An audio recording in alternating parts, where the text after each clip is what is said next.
পৃথিবীতে বাংলাদেশ এরকম একটা দেশ যা বিশ্বের ভিতরে দ্বিতীয় এরকম একটা দেশ নাই।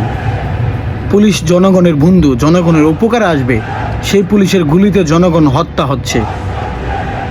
কি শুরু করছস তোরা? কেরে খানকির বলারা, দেশটারে কি তোদের বাবার গোল ঘর বানায় ফেলছস? আমরা তো বিভিন্ন দেশে থাকি, কই বাংলাদেশের মতো তো এরকম কোনো জায়গায় এরকম চিত্র দেখি না। এরকম আহাজারি, মারামারি, হাউকা কি, চেকাচিকি, বেকাবেকি কোনো জায়গায় দেখি না। কি শুরু করছস খানকির বলারা দেশটারে? এই মার্গের বুলারা, ছাত্রলীগ কস, জনগণের বন্ধু পুলিশ রে কস, কোনো শালাকে ছাড়া হবে না, সব শালাকে ধরে পিটানো হবে। ছাত্রদেরকে মারবি, ছাত্রও তোদেরকে ছাড়বে না। কি মনে করছস? এই যে নিরীহ ছাত্রদেরকে মারতেছস, কি দোষ ওদের, কি দোষ? এই অধিকারের জন্য 30 লক্ষ মানুষ শহীদ হয়েছিল। 30 লক্ষ মানুষ শহীদ হয়ে আজকে এই বাংলাদেশ গড়ছে। আর এই বাংলাদেশে আমরা বাঙালি হয়ে অধিকার দেখাতে পারবো না?